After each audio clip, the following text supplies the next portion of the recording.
position of chair after the convention. What is it that makes you more qualified than her? While this, like, as far as identity, you know, goes, she would be the first black female chair, right? What makes you more qualified than her to assume that position when you have a position that you're currently fulfilling within the executive board already? Well, let me start with the second part of the question first, right? Which is, as I was just explaining, right? The chair is so much more influential and powerful a position than the vice chairs. And really all the power of the other officers, except for some administrative stuff with the secretary and the controller, it all derives from the chair. The chair decides whether the vice chairs get any responsibility, etc.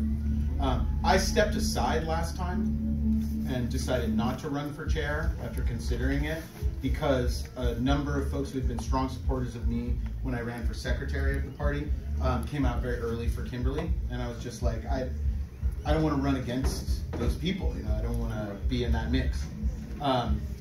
But my qualification is that I've been preparing for this job in particular for over a decade, and I know better than any of the other candidates how the party works all the way down to the most granular level.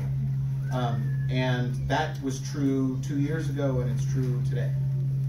So I think it's very, very important to break as many color lines and gender lines, identity lines as we can in society all over the place. But when it comes down to like a particular given position, I think it's important that we look holistically at all of the qualifications that somebody has. And I said this, the reason that I voted for Eric, and I didn't endorse in that race, right.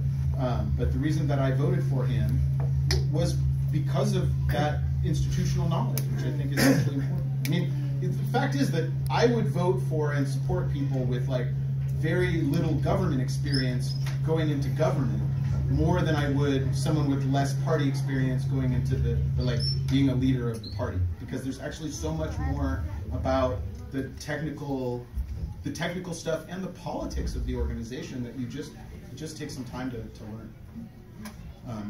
Whereas our government as a democracy is set up so that amateurs can come in and be a city council person. It's like supposed to work that way. I hope that answered your question. Yeah, no, that was good. That was good. Yeah. So where do you stand on like, what do you think the relationship between the legislature and like the executive branch and the party should be?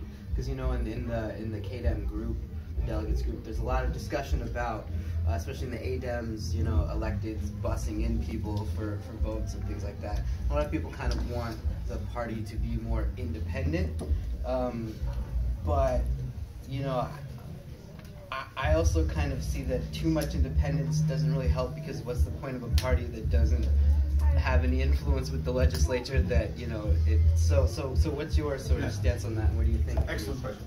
So the party is, in my view of it, it's a coalition, and it's a coalition of community organizations, labor, issue organizations that have an affinity towards our platform.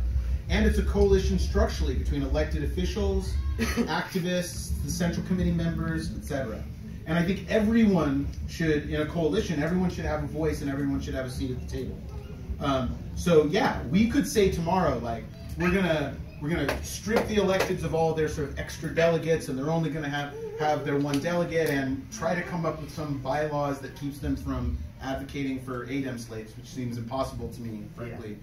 For First Amendment reasons. But let's just say we could, for the sake of argument, we're just kicking the electeds out, and then they don't have to work with the party. They could just go do their own thing. And then we're just kind of a talk shop that passes resolutions.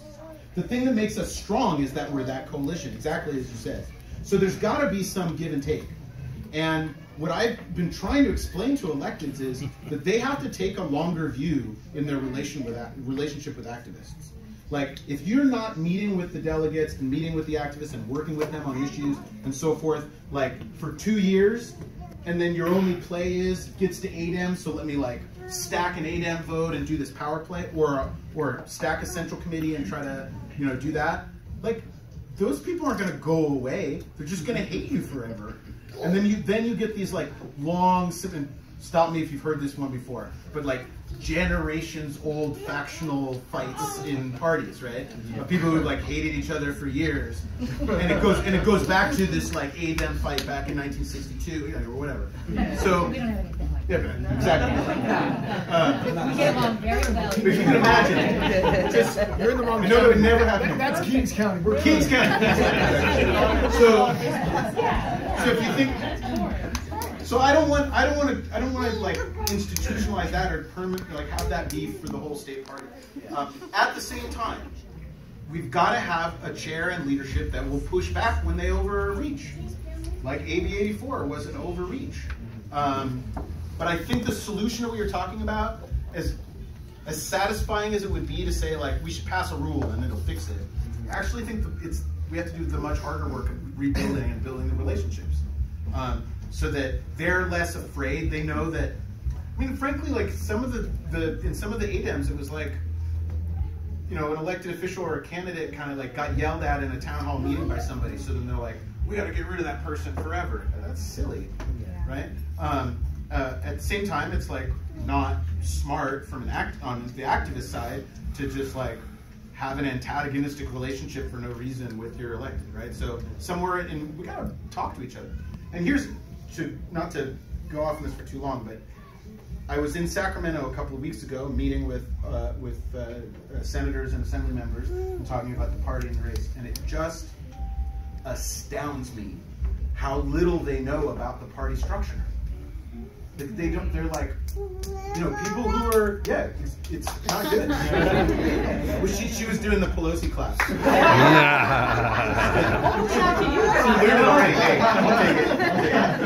She's probably the smartest person in the room. So, but yeah. So they don't really know how the party works, and then frankly, you talk to a lot of activists. They don't really understand the politics of the legislature or how that works. We got to learn about each other a lot more. Then we can have like fights over policy and politics. Let's do that. I love fighting over policy and politics. But fighting over positions and endorsements and these sorts of things, that's a lesser kind of battle in my mind. Do you think the fight will be ideological in nature based on the makeup of the delegates? You know, what do you see there? Yeah. No, I don't think. I think it's more personality. There's some personality. There's the politics of just sort of which groups in the party are supporting who, but the idea. Yeah, I don't know, man. Things got so weird in 2017. I'm still trying to figure out how I went from being the highest-ranking Democrat in California to endorse Bernie Sanders, to then being accused of being like an establishment shit in like 8 months. Wow. I didn't change, so it happened very fast. So, so I feel like ideology gets deployed in the party in a really weird way that doesn't really actually match people's actual ideology. Yeah, that's why I'm curious how how it will sort of play out, because you're so dynamic and talented. It's striking, frankly. So I'm curious what role that will play, because I've heard, he's a socialist lefty, and there's nothing wrong with that, but it certainly is a category by which to think about you, right? And so to see you and your talent is quite extraordinary. And so I wonder, how, because that's obviously one group, and there may be enough numbers there for that. I don't know what the makeup is. But, your personality seems to maybe be able to get past even some of those, what might be challenges for more moderate people or whatever, people that just aren't that tuned in or whatever. Yeah, there's all